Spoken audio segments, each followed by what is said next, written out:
es día del Señor, es día de adoración, hermanos, todos tenemos que estar bendecidos. Ya llegamos, ya estamos sentados, ya estamos acomodados, ya participamos de la cena del Señor, y entonces pues si eso no nos hace sentir bendecidos, yo no sé qué. ¿Cómo estamos esta mañana, hermanos? Bendecidos. Qué bueno. Pues fíjense que esta mañana vamos a estar hablando de otro evangelio de Jesús. Y ya sé que ahorita están a punto de sacarme a patadas, pero momento, tranquilos.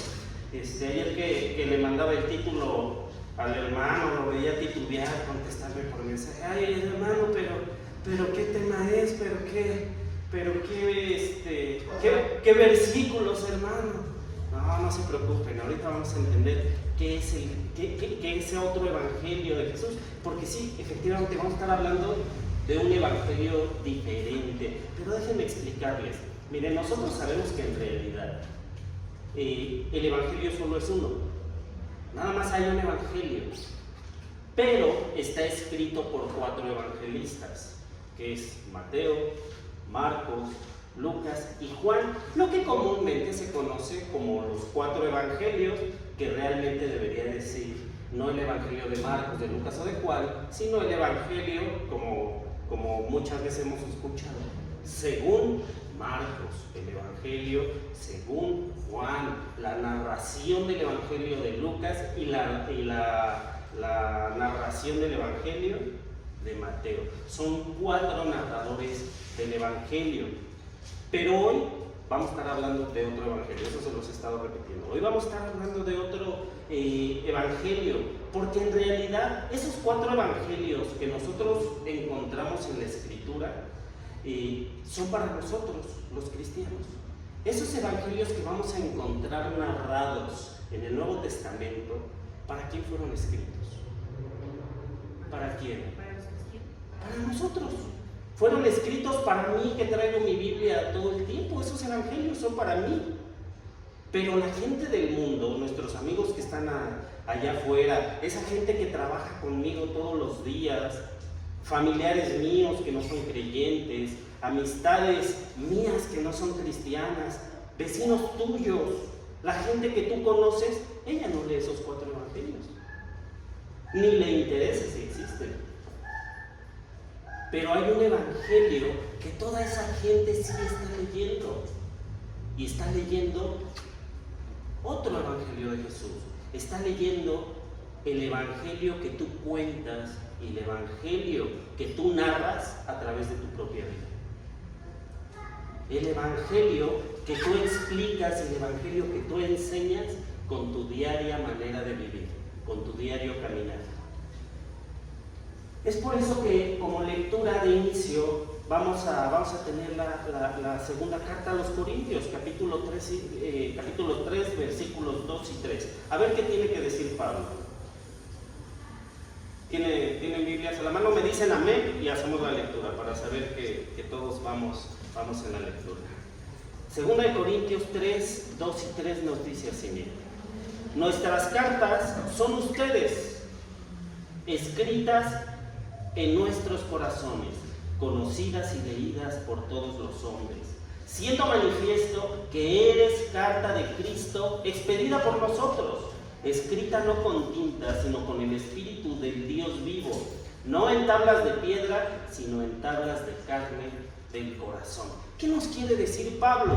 Que tú eres el testimonio de que Jesús vino a la tierra, que todos los hombres deben de conocer a Jesús a través del ejemplo de tus acciones. Tú eres carta escrita por nosotros, dice Pablo. Nosotros hemos escrito en ti, hemos transmitido hacia ti el testimonio de que Jesús resucitó, pero no nada más el testimonio de que Jesús resucitó, sino hemos inculcado en ti el testimonio de vida de Cristo.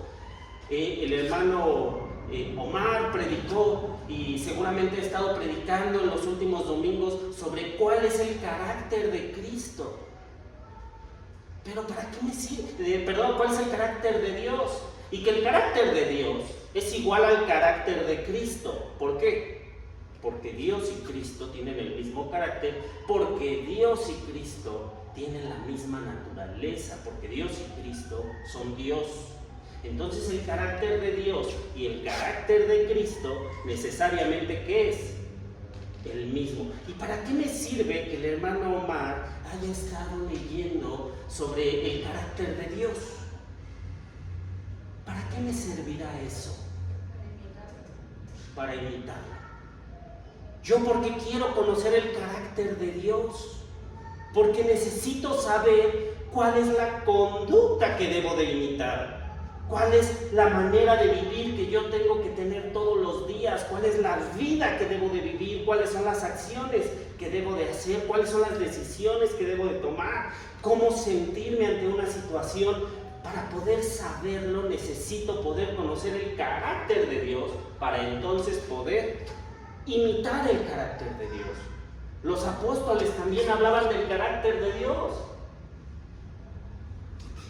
Y inculcaban ese carácter en los discípulos, para que una vez que el discípulo conocía y adoptaba el carácter de Dios, entonces pudiera regresar a su casa, pudiera regresar a su trabajo, pudiera regresar a su vida diaria, y entonces todos los demás que no habían querido ir a la iglesia pudieran conocer el carácter de Dios a través del carácter de los discípulos. Porque ahora el discípulo no nada más se convertía en un hijo de Dios, sino que se convertía en un portador del evangelio de Dios. No sé si me estoy explicando. Y entonces tenemos otro evangelio diferente. Ya no nada más tenemos cómo Mateo va a narrar el evangelio, ni cómo Lucas va a narrar el evangelio, sino que ahora la iglesia se convierte ella misma en un portador del evangelio. Tú mismo eres un portador del evangelio. O sea que la gente está leyendo el evangelio según Omar, el evangelio según Eduardo, según Sarita, según Lupita, según cada uno de los cristianos, según cada uno de los portadores del evangelio de Cristo. Te estoy explicando. Yo te voy a decir una cosa: evangelizar a la gente es bueno y es necesario. Nosotros tenemos una comisión: llevar el evangelio a cada criatura, llevar el evangelio por todo el mundo. Es un mandato del Señor. Pero hoy voy a decirte otra cosa: nuestras acciones, nuestra manera de vivir habla más fuerte que nuestras palabras. ¿Sabes cuál fue la herramienta más poderosa que usó Cristo para evangelizar a su pueblo?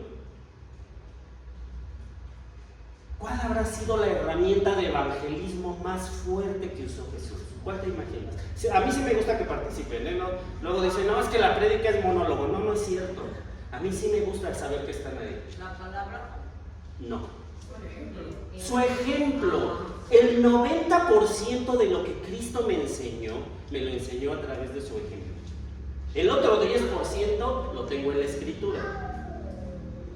Pero el 90% de lo que Cristo hizo, lo hizo a través de sus acciones. Y es más, sus acciones eran tantas que el mismo Juan dice, muchas más cosas hizo Jesús. Pero si se escribieran, no cabrían. Pero que te basten estas para creer que Él es el Hijo de Dios. Pero hizo muchas más cosas. Pero que te baste esto para creer. O sea, ¿cuál fue la herramienta más poderosa que usó Cristo? Su ejemplo. Por ejemplo, allá en Mateo 5, me habla del amor a los enemigos. Y es cierto que me lo escribe en palabras. Es cierto que me dice, y si te bofetean en la mejilla derecha, preséntales ¿qué? También la otra. ¿Eso qué son? Palabras, filosofías, maneras de pensar. Pero en Mateo 27 veo a Cristo siendo abofeteado, escupido, y le dice, si eres el profeta, dinos quién te pegó. Y lo abofetean, y lo escupen, y lo flagelan. Y cuando Cristo llega a la cruz, ¿qué palabras emite Cristo? Perdónalos porque no saben lo que hacen. Mateo 5 me dice, si te dan una, permíteles otra. Esas son palabras, pero entonces Cristo deja esas palabras y las lleva al ejemplo. Y no recibió solo 2. Recibió un montón de latigazos, recibió un montón de bofetadas, recibió un montón de escupitajos. Y mientras le pegaban se burlaban, dice la Escritura. Híjole, entonces eso que me enseñó dejaron de ser palabras y empezó a ser ¿qué? Una conducta. Me enseñó el 10% en palabras y el otro 90% ¿cómo me lo enseñó? A través de su ejemplo. Estoy explicando, estoy siendo claro. Sí. Lo que te quiero decir es una cosa, mira, que tú te puedes aprender la Biblia de memoria, desde Génesis hasta Apocalipsis, y puedes además después de aprendértela, írsela a contar a la gente. Pero hay otro evangelio que la gente está leyendo en ti. Está leyendo tu diario caminar. Los compañeros de trabajo saben qué tipo de persona eres tú. Tus vecinos saben qué tipo de persona eres. En tu casa, tus hijos saben quién eres. Y son a veces los jueces más severos. Tu esposa o tu esposo, tu pareja, la persona que está ahí sentada a tu lado, ella sabe verdaderamente quién eres. Y a esa, pues no le podemos esconder nada, porque nos conoce desde el interior.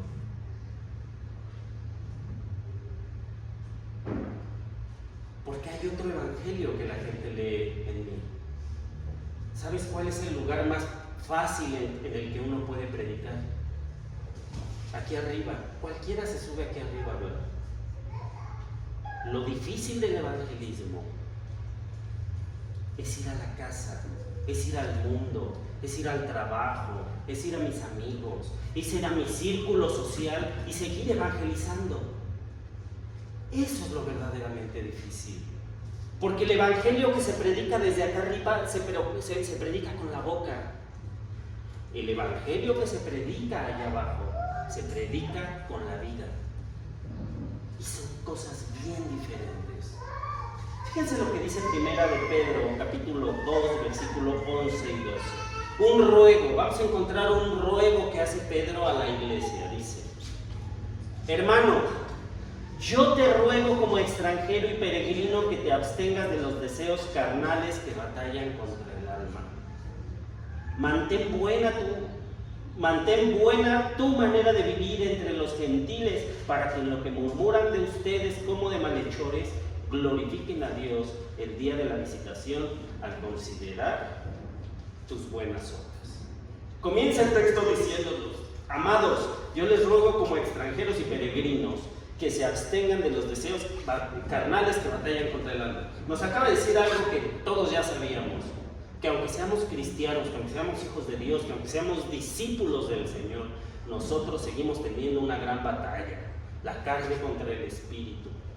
Y dice Pedro: ojalá que la que gane sea el espíritu. Abstente del deseo carnal. Ojalá que tu espíritu gane en esta batalla entre la carne y entre el alma. ¿Para qué? Para que mantengas buena tu manera de vivir entre quiénes, decía el texto. ¿Se acuerdan qué decía el texto? Para que mantengas buena tu manera de vivir ante los... Híjole, ya los María, voy empezando, ya los aburrí. Para que mantengas buena tu manera de vivir delante de los gentiles. Para que en lo que murmuran de ustedes como malhechores, híjole, me muero. Tú tienes que mantener buena tu manera de vivir ante los gentiles, porque los gentiles murmuran que los de la iglesia son unos malhechores. Mantén buena tu manera de vivir entre el gentil, porque el gentil piensa, y no nada más lo piensa, Si les está rogando Pedro les acaba de rogar, por amorcito de Dios te ruego. Y se hinca casi Pablo y les dice, te lo ruego por favor, ya pórtate bien. Eso es lo que está diciendo Pedro. Te ruego por favor que ya te portes bien, porque ahora los gentiles andan diciendo que los de la iglesia son unos malhechores. ¿De quién sería culpa? ¿Del gentil o de la iglesia? ¿De quién habrá sido culpa eso? De la iglesia. Que los gentiles ahora están murmurando que los de la iglesia son unos malhechores. Y eso nos pasa en las iglesias. Hermano, ¿por qué ya no vienes? ¿Para qué voy, hermano? Pura hipocresía. Hermano, ¿qué pasó? ¿Dejaste de venir? ¿Dejaste de venir a la iglesia? Ay, ¿para qué, hermano?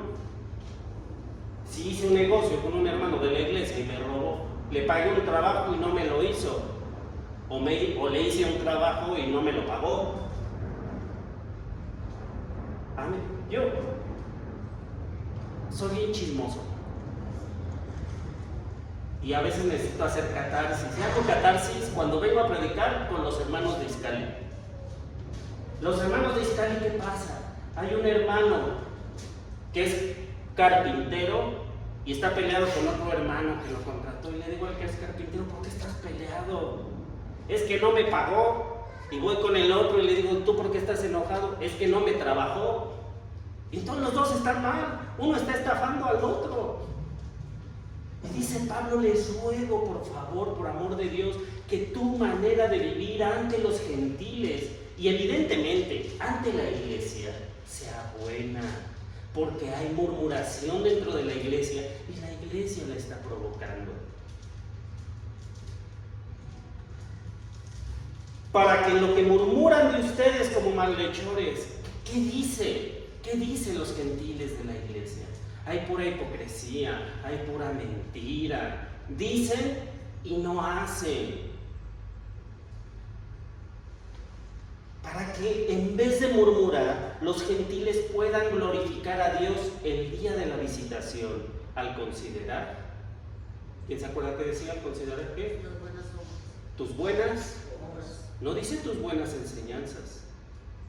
Dice, ¿saben qué es el día de la visitación?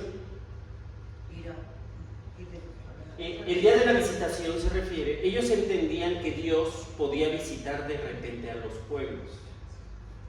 Podía hacer visitas, Dios visitaba la tierra. Y esa visita servía para dos cosas, o para bendición o para juicio. Por ejemplo, cuando Sodoma y Gomorra sufrió la visitación de Dios, en el caso de Sodoma y Gomorra, ¿fue para qué? Fue para juicio. Y entonces este texto dice, tú tienes que mantener buena tu manera de vivir, tienes que mantener bueno tu ejemplo ante los gentiles para que el día que venga Dios, esos gentiles sean encontrados haciendo ¿qué? Buenas obras. Dice, para que los gentiles glorifiquen a Dios el día de la visitación. Otra vez, para que los gentiles ¿qué? Sean encontrados haciendo ¿qué? Glorificando a Dios. ¿Cuándo? Cuando Dios venga, cuando Cristo regrese.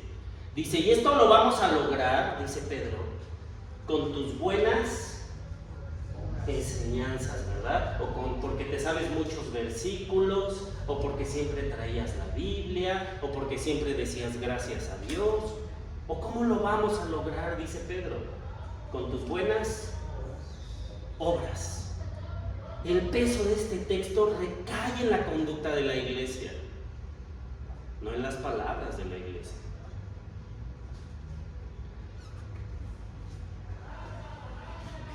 Cuando Jesús venga, hermanos, tenemos una gran obligación, y no la tenemos como iglesia, o sea, sí como iglesia, pero quiero que entiendas que tú tienes una obligación. Tú, y allá atrás, tú tienes una obligación, que cuando Jesús venga, los gentiles no critiquen a la iglesia por el ejemplo que yo les he dado. Que cuando Jesús venga, los gentiles no blasfemen de Dios y no blasfemen de Cristo por el ejemplo que yo les he puesto como cristiano. Sino que al contrario, conozcan a Dios y glorifiquen a Dios a través de mí. ¿De qué estamos hablando? De mi ejemplo. Vienen los hermanos de allá de Izcali y me dicen, ay hermano, es que ya me desgasté, le hablo y le hablo y le hablo a mi familia, le hablo a mi esposa del Evangelio y no quiere venir a la iglesia. Entonces yo les digo, pues mira, ahí está justamente el problema, hermano, que solo le hablas y le hablas y le hablas. Pero el Evangelio nos exhorta y te exhorta a que evangelices a esa esposa que no quiere venir, que la evangelices, que ella conozca a Dios no a través de tus palabras, que conozca a Dios a través de tu ejemplo. Y sobre todo acá en la congregación de San Isauro, que han estado viendo el carácter de Dios y entonces ahora sabes qué carácter tengo que tener yo. ¿Verdad que sí? Hermano, mi hijo no quiere saber nada del Evangelio. Pues evangelízalo con tu manera de vivir. Si ya se te acabaron las palabras, que comiencen las acciones.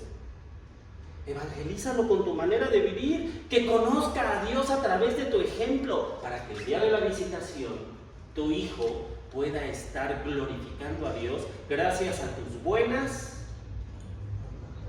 obras. Y lo que pasa, hermanos, es que nosotros no dimensionamos que lo que mostramos a través de nuestras acciones habla más que nuestras palabras. Por eso, fíjate lo importante del sentido de la vista. Quiero que hoy entiendas lo importante que tienen, o la importancia que tienen los ojos en el aprendizaje. El ser humano aprende de manera ¿qué? Visual o auditiva, de las dos. Pero visualmente, ¿cuánto aprende un ser humano? El 80% de lo que sabemos lo sabemos a través de los ojos, y el otro 20% lo dividimos entre el oído y el gusto y el tacto. Es más, te la pongo así: ¿quién ha visto una película en español pero al mismo tiempo subtitulada? O sea, están hablando en español y están traduciendo en español. ¿Y en dónde están tus ojos? En las letras. Aunque estás escuchando y entendiendo lo que dicen, al mismo tiempo no puedes dejar de ¿qué? De leer, porque es muy importante lo que vemos. Y es muy importante lo que vemos en el aprendizaje. Y entonces, ¿por qué hemos querido predicar el Evangelio con palabras? ¿Por qué delimitamos la enseñanza del Evangelio a lo que el otro tiene que escuchar? Y no nos preocupamos por lo que está viendo. ¿Por lo que está viendo dónde? En mí. Por el ejemplo que estoy dando, por la vida que estoy viviendo, por la comunión que tengo con Cristo.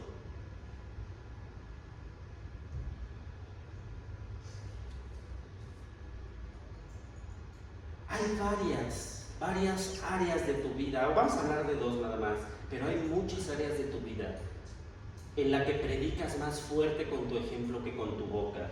Vamos a ver Colosenses 3:8 al 10, perdón. Vamos a estar hablando de la actitud que tengo ante la vida. Colosenses 3:8 al 10 dice así: pero deja a vosotros también todas estas cosas. Abandona la ira, el enojo, la malicia, la blasfemia, las palabras deshonestas. Tampoco mientas los unos a los otros, habiéndote despojado del viejo hombre con todos sus hechos y revestido del nuevo hombre. Este nuevo hombre conforme a la imagen del que te creó. Y vete renovando hasta el conocimiento pleno. Eso dice el texto. Y lo que pasa es que todos los que me rodean me van a conocer principalmente a través de la actitud que yo tengo ante la vida. ¿Cómo respondo ante la vida? Por eso Pablo me dice: despójate de estas cosas, despójate de ira, despójate de enojo. Hablaban de tardo para airarse, tardo para enojarse. Despójate de la ira y despójate del enojo. Porque yo le puedo ir a decir a todo mundo: es que Dios es un Dios de paz. Es que recibe la paz de Dios. Es que cuando vengas a Dios, Él va a quitar tus cargas y te va a poner yugos llevaderos, porque es un Dios de paz. Y nos encanta gritarle a todo el mundo que Dios es un Dios de paz. Pero ante la más pequeña situación, me enojo. Ante toda la más pequeña situación, me aireo. Vengo en el carro y se me mete alguien y voy a alcanzarlo, porque además ni soy valiente para ya ni hay valientes para bajarse a pelear. Pero sí lo alcanza uno a echarle la mirada de, ya te vi. O le gritamos, le pitamos, nos le metemos para darle una lección porque el malo es él. Y entonces tu familia, tus amigos, con la gente que vengas, que le has gritado que Dios es un Dios de paz, está leyendo otra cosa en ti. Está leyendo el evangelio del enojo, de la ira, de la desesperación. El evangelio de la imprudencia, el evangelio del descuido. Porque esas cosas bonitas que dices con tu boca no se parecen en nada a las acciones que tienes en tu vida. ¿Me estoy explicando? También tienes que dejar la malicia, dice el texto. Y nos encanta decir que hay un Dios de pureza, que me ha limpiado, que me ha hecho un hombre nuevo, que ha quitado la malicia, que ha quitado los deseos de mi carne. Pero hasta en las reuniones de la iglesia, nada más pasan las hermanas y unas malicioso, mal hablado, mal habladas, ya también. Ahora, somos tan maliciosos los hombres que ahora las mujeres nos quieren imitar. Porque a veces piensa la mujer que como es mujer no suena a malicia. Pero la mujer es maliciosa también. A eso se refiere la malicia, esa doble intención. Pero yo digo que Dios es un Dios de purificación y de limpieza. Híjole, creo que no está concordando el evangelio que predicó. Abandona la blasfemia, las palabras deshonestas de tu boca. Abandónalo. Y entonces tus hijos te ven en la casa todo el día maldecir. Todo el día te ven decir que estás preocupado, que no sabes la salida, que no encuentras el camino, que por qué Dios te pone estas cargas, que por qué si tú eres tan creyente, Dios te ha permitido eso sobre ti. Y viene el cobrador y le dices que no estás. Y no quieres ir a una cita y mientes. Y tu familia está viendo todo eso. Y entonces después venimos y decimos, es que Dios es un Dios de verdad. Dios es un Dios de confianza y Dios es un Dios de verdad. Y entonces dice nuestra familia, pero yo no he visto ni confianza ni verdad en ti. Porque le dice, ten cuidado con la blasfemia. Y mi vida es una vida de blasfemia. No confío en Dios, le echo la culpa a Dios, critico a Dios, cuestiono los planes de Dios, pero después vengo y le digo a los demás, es que cuando vengas a Dios vas a aprender a confiar en el Señor. ¿Y qué me van a contestar? Pues el primero que no confíe en usted, y hasta lo predica. Y el primero que no confía en sus planes es usted. Las palabras deshonestas de tu boca. ¿Y qué te dicen en tu casa? Pues el primero que mientes eres tú. El primero que manipula la verdad eres tú. No se mientan los unos a los otros y despójense de aquel viejo hombre. Más o menos eso es lo que dice. Y la verdad es que lo primero que la gente va a leer en el evangelio que yo predico es mi diario caminar y es mi actitud ante la vida. Y a veces este texto nos va a contestar por qué nos desvivimos predicándole a nuestra familia, a nuestros compañeros de trabajo, a nuestros amigos, y ellos siguen sin escuchar. Y hasta decimos, ay hermano, no sé por qué la gente no quiere acercarse a Dios. El mundo cada vez es más malvado, hermano, porque la gente ya no quiere recibir la palabra de Dios. Sí decimos eso, ¿verdad? ¿Por qué hay tan poquita gente en la iglesia? Porque el mundo es... ¿Porque qué es el mundo? Malvado. Porque el mundo está cerrado del corazón. Viene la gente en Izcali y me dice, hermano, yo ya me acabé a toda la gente a la que le podía hablar y ninguna vino. Y esta es la respuesta. Y lo que pasa es que la gente a la que le predicamos está leyendo un evangelio distinto de nosotros. Y es un evangelio en el que no concuerdan las cosas que hablamos con la manera en que vivimos. El apóstol, escribiendo a la iglesia en Colosas, les dice que tienen que dejar todas las cosas. ¿Qué cosas tengo que dejar entonces para poder predicar de la manera correcta y predicar el evangelio con el carácter de Dios? Pues debo de dejar la ira, el enojo, la malicia, la blasfemia, las palabras deshonestas. No seamos mentirosos. Tú le puedes hablar a la gente de Marcos, de Lucas, de Juan, de Mateo, pero el evangelio que la gente lee en nosotros es nuestra actitud. ¿Qué dicen tus compañeros de trabajo de ti? ¿Qué dicen tus familiares? ¿Qué dicen los que te conocen? Puede la gente que me conoce decir, uy, a mí me encanta hablar con el señor fulano, porque siempre está contento, y no sé qué tiene, pero ese cuate tiene paz, ese cuate tiene gozo, ese cuate es benigno, es bondadoso, es amable, es recto. ¿Pueden decir eso los que me conocen? ¿O es que cuando nos ven llegar al trabajo dicen, uy, a ver, Amar, cómo amaneció ese viejo loco? ¿Por qué un día saluda y el otro no? A ver si hoy sí viene de buenas. A ver si ese viejo loco, hoy sí viene contento. Ay, ya llegó esa señora chismosa. Ay, me quedé tan gorda porque es la más chismosa de la oficina. Ay, ya llegó esta que tiene problemas con todos. ¿Qué dicen de ti? Porque ese es el evangelio que estás predicando, tu actitud. Apartémonos de malas conductas y sigamos el ejemplo de Cristo y sigamos el carácter de Cristo. Cristo predica con carácter, pero también predica con ejemplo. Por eso, a mí me preocupa que realmente ahora que me toca ir a varias congregaciones, ver cada vez más chiquita la iglesia. Y cada vez más chiquita. Y el problema no está en el mundo, el problema está en la iglesia. ¿Eres una persona humilde o eres una persona orgullosa? ¿Eres una persona que se lleva bien con todo el mundo o eres de esos que siempre se están peleando con alguien?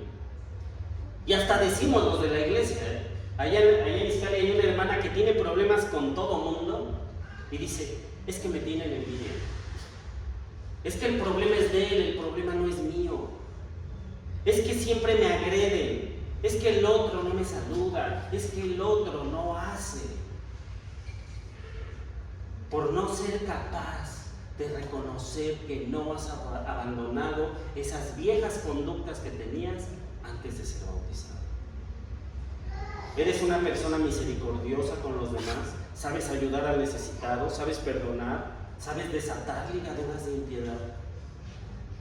Yo no estoy hablando del conocimiento que puedas tener o no de la palabra, porque tú conoces a Dios, eso estoy seguro. En la clase los veo contestar y veo que conocen los versículos y veo que conocen la Escritura y veo que conocen el sentido de la Escritura.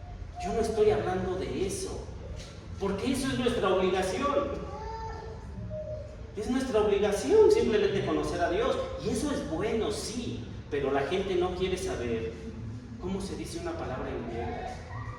La gente que está allá afuera no quiere saber cómo se traduce una palabra o cuál es la raíz griega de una palabra. ¿Lo quiero y lo puedo saber yo? Sí. ¿Será bueno para mí? Sí. Pero no es lo que la gente está leyendo allá afuera. La gente no quiere saber cómo se dice algo en hebreo, cómo se dice en arameo, porque eso es lo menos que le interesa a todas aquellas personas que yo les voy a predicar. Eso es lo que menos le interesa a mis compañeros de trabajo. eso no le importa a tus hijos. Porque ellos están leyendo el Evangelio en otro lugar que no es la Biblia. Están leyendo el Evangelio a través de tu vida misma. ¿Eres respetuoso con todos o eres el que toda la vida está recordando el 10 de mayo? A quien se le pone enfrente. Hay quien incluso presume: ay, hermano, no, yo soy buena gente, mire, yo no le hago nada mal a nadie. Eso sí, que no se metan conmigo porque soy mecha corta. Hasta lo presumimos. Yo soy lo mejor. Pero me tocan lo mío y ay, sí me van a conocer. Como si fuera una virtud. Y ya después de eso, oye, te invito al culto el domingo. Oye, yo voy a la iglesia los domingos. Soy bien mecha corta y no, y me hicieron, y yo le reclamé y le contesté porque conmigo nadie se mete. Y ya después de eso, oye, por cierto, voy el domingo a la iglesia. ¿Crees que este domingo sí me puedas acompañar? ¿Qué crees que está pensando el otro? Pues ¿para qué voy a ir con este hombre dos caras? ¿Para que me vaya a hacer como él? Mejor déjenme y me hago solito, pero no me desvelo no me desmañano los domingos. Me estoy explicando, hermanos. Nosotros como cristianos tenemos el conocimiento de Dios a través del conocimiento de la Escritura. Pero el inconverso, el que no conoce el Espíritu de Dios, al que no le interesa profundizar en la Biblia, ese tiene la única oportunidad de conocer a Jesús mediante el Evangelio que escribimos todos los días en nuestra vida. El Evangelio de nuestras acciones y el Evangelio de nuestra actitud. Porque la herramienta que Dios le dio al cristiano, ¿cómo se llama? ¿Cómo se llama la herramienta que tiene el cristiano? La Biblia. ¿Y cómo se llama la herramienta que tiene el gentil? La herramienta del cristiano se llama la Biblia y el Evangelio. La herramienta que tiene el gentil para conocer a Dios, ¿cómo se llama? ¿Cómo se llama usted, hermano? ¿Susana? Sí. ¿Cómo se llama la herramienta que tiene el gentil para conocer a Dios? Susana. Hay hermanita de café con blanco, al lado de Omar. Pamela. ¿Cómo se llama la herramienta que el gentil tiene para conocer a Dios? Hermano de café, ¿cómo se llama usted? Ricardo. ¿Cómo se llama la herramienta que el gentil tiene para conocer a Dios? Ricardo. Y esta pregunta la podemos repetir 30 veces y la respuesta va a ir cambiando. Yo he recibido una herramienta poderosísima del Señor que se llaman las Escrituras y el testimonio de Cristo a través del Evangelio. Pero los gentiles, mi familia, mis compañeros, mis amigos, también recibieron una herramienta poderosa para conocer a Dios, y soy yo mismo. Es el testimonio de la resurrección de Cristo a través de mi propia vida, porque yo soy una carta escrita por los apóstoles, no en piedra ni en madera, sino que esa carta que escribieron los apóstoles fue escrita en carne viva. Yo soy un libro más de la Escritura. ¿Cuántos libros tiene la Biblia? Millones. Porque cada uno de los que ha recibido el Evangelio y cada uno de los que ha recibido el testimonio de Dios se ha convertido en una carta viva del Evangelio, de la Escritura, de la Iglesia. ¿Me estoy explicando? Otra parte, otra cosa que los demás van a leer en ti, el ejemplo que das con tu vida. Primero dijimos que ¿qué van a leer? Tu actitud ante la vida, cómo reaccionas ante la vida, con enojo, con malicia, con mentiras, así reaccionas ante la vida. Eso es un área importante que van a leer en mí. Pero la segunda área importante que van a leer en mí, ¿cómo se llama? Mi ejemplo de vida, lo que he construido en mi vida. No nada más cómo reacciono, sino lo que he construido. porque nos la pasamos diciendo que el que siembra o el que construye sobre la roca, entonces su casa, ¿qué? Vendrán vientos, tormentas, tempestades y esa casa no será derribada, porque el evangelio es un evangelio de construcción, el evangelio es un evangelio de edificación en el que tienes que construir algo. Y entonces la gente a la que yo le predico va a empezar a leer esa otra área de mi vida. ¿Cuánto he construido? Y no solo cuánto he construido, sino cómo lo he hecho. Fíjense lo que dice 1 de Timoteo 3, 1 al 4. Palabra fiel.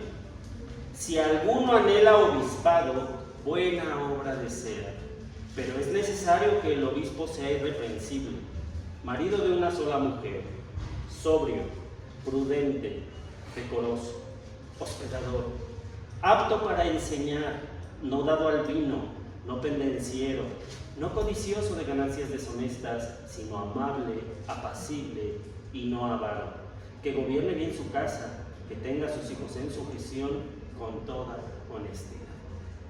Yo sé que muchos me van a decir, hermano, pero ese texto es para los ancianos.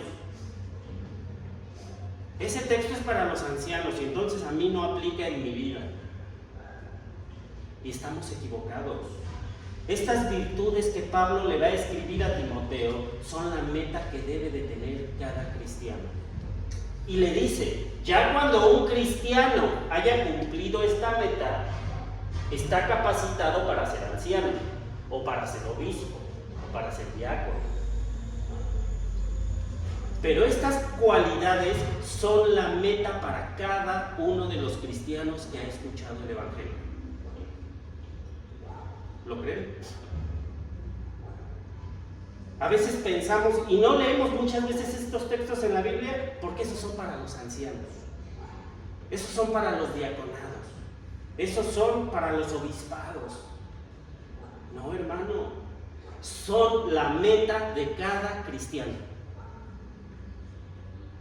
Y yo voy a establecer un diácono y un anciano cuando ese diácono y ese anciano me ha demostrado que ha construido para lograr esa meta. Hay otros que estamos en construcción, pues no puedo ser anciano, no puedo ser diácono, pero mi meta debe de ser esta. ¿Cuál es la meta? Es necesario que el obispo sea irreprensible. Es necesario que tú seas irreprensible. ¿Qué quiere decir irreprensible? Que no tengas dobleces, que no tengas nada de que se te acuse, que no tengas nada oculto, que no tengas nada por donde jalar y romper, que sea irreprensible, que no dé motivo a la reprensión. Es necesario que haya construido una vida y que sea ejemplo de una vida que no se puede reprender, porque ese es el ejemplo que la gente está viendo en mí. Oye, qué bueno que me hablas de la perfección, porque Dios es perfecto y yo también soy perfecto porque soy hijo de Dios. ¿De veras? ¿Y no hiciste esto el otro día? ¿No el otro día andabas diciendo esto? ¿No el otro día te fuiste a emborrachar con los del trabajo? ¿No el otro día te vimos en este grupo, en esta plática? ¿De veras? ¿Eres perfecto? Sí, porque no importan mis pecados, Dios me ha perfeccionado. Híjole, creo que estamos entendiendo a veces mal el Evangelio. Porque la meta del cristiano es ser irreprensible. Marido de una sola mujer. Otra vez, ¿de qué estamos hablando? De cómo construyes tu vida y cuánto la has construido. Marido de una sola mujer. Hermano, si yo no me he divorciado, pero tampoco te llevas bien. Pero tampoco te llevas bien. Eres ejemplo en tu matrimonio, los que somos casados. Qué bueno que predicas bien bonito, pero tu matrimonio está bien feo. Ay, mi papá va todos los domingos a la iglesia. ¿Y tú por qué no vas? Se la pasa de la greña con mi mamá. Por eso. Porque escucho cómo gritan, escucho cómo se ofenden, escucho alguna aventurilla que mi papá tuvo. Y no lo he entendido bien, pero eso entiendo de lo que mi mamá le grita. Porque el otro vale de mí lo que he construido en la vida y cómo lo estoy construyendo. Marido de una sola mujer, es decir, ejemplo de un buen matrimonio. Porque si no sabe cuidar su matrimonio, ¿cómo va a cuidar las cosas de Dios? Una persona que no cuida su matrimonio, ¿puede enseñar las cosas de Dios? Sí. Y lo hacemos un montón de personas. Personas que somos descuidadas enseñamos sobre Dios. A eso sí lo podemos hacer. Lo que dice el texto es que si no sabe cuidar su casa, ¿cómo va a cuidar las cosas de Dios? ¿Me estoy explicando? ¿Entiende la diferencia? Marido de una sola mujer. Yo veo en tu vida que has construido una vida sobre Dios, un matrimonio divino, un matrimonio santificado y glorificado. Y ya después Pablo por allá me dice, porque Cristo glorificó a su iglesia y la santificó a sí mismo. Eso quiere decir que yo debo de glorificar mi matrimonio y santificarlo a mí mismo. ¿Verdad que sí? Es el evangelio que estamos predicando. ¿Por qué mis hijos no quieren nada con la iglesia, hermano? ¿Estás cuidando tu matrimonio? Tal vez es por eso. Sobrio. Debe de ser sobrio. La sobriedad se construye. ¿Qué quiere decir sobrio? ¿Qué entienden cuando hablo de sobriedad? Sobrio quiere decir que tiene sus 5 sentidos alerta. En la noche cuando... a veces pensamos que sobrio quiere decir que no tome. No. Cuando yo estoy en la noche o vengo manejando y empiezo a quedarme dormido, ya no vengo sobrio. Se me vienen cerrando los ojos, vengo dando parpadeazos largos. Ya no estoy sobrio. Y el texto dice que yo debo de ser sobrio, con todos mis sentidos alerta, que debo de preparar todo lo que hay en mi cuerpo para Dios. Mi nariz la tengo que preparar para Dios. ¿Cómo? Pues no calentándoseme la nariz, decía el hermano. ¿Tu nariz se te calienta? ¿O has aprendido a mantener la nariz fría? Eso es ser sobrio. ¿Tus ojos están sobrios? ¿Has aprendido a tenerlos alertas para Dios? ¿O ahí andas viendo cualquier cochinada en el teléfono, en la tele, escuchando cualquier tontería en el radio, tomando cualquier cochinada? ¿Eres sobrio? Porque los demás están viendo eso. Están viendo cómo has tomado sus sentidos para vivir en Dios o para no vivir en Él. Ese es el evangelio que la gente está leyendo. ¿Eres prudente? ¿Saben qué significa prudente? Que sabes hablar cuando necesitas hablar, pero que sabes callar cuando necesitas callar. Eso significa prudente. Conforme conoces a Dios, ¿te has hecho más prudente o te has hecho más imprudente? Tristemente la mayoría o mucha gente, el primer síntoma de que está aprendiendo sobre Dios, ¿cuál es? Que nos hacemos imprudentes. Porque ahora nos pensamos y nos constituimos jueces de los demás o maestros de los demás. Y perdemos la prudencia. Es más, a mí me pasaba con mi papá llegaba y yo decía, oye, va a hablar mi papá. En una reunión familiar, en un convivio, cuando le tuve que presentar a mi novia, ahora esposa, y decía, no, mi papá, a ver qué va a decir. Y yo sabía que lo que él tuviera que decir tenía que ver con Dios, pero lo hacía de una manera imprudente, lastimosa y dolorosa. Porque es necesario aprender a construir lo que decimos con la boca, porque ese es el evangelio que la gente está leyendo en mí. Decoroso, o sea, de buenas formas, hospedador, amable con el necesitado, eso quiere decir hospedador, apto para enseñar, que se ha constituido como maestro. Una cosa es enseñar y otra cosa es estar preparado para enseñar. Eso lo has construido con tus hijos. A veces, ¿cómo le queremos enseñar a los hijos? A veces, hasta cuando le damos una nalgada, decimos, ya le di una lección. No, no le diste ninguna lección.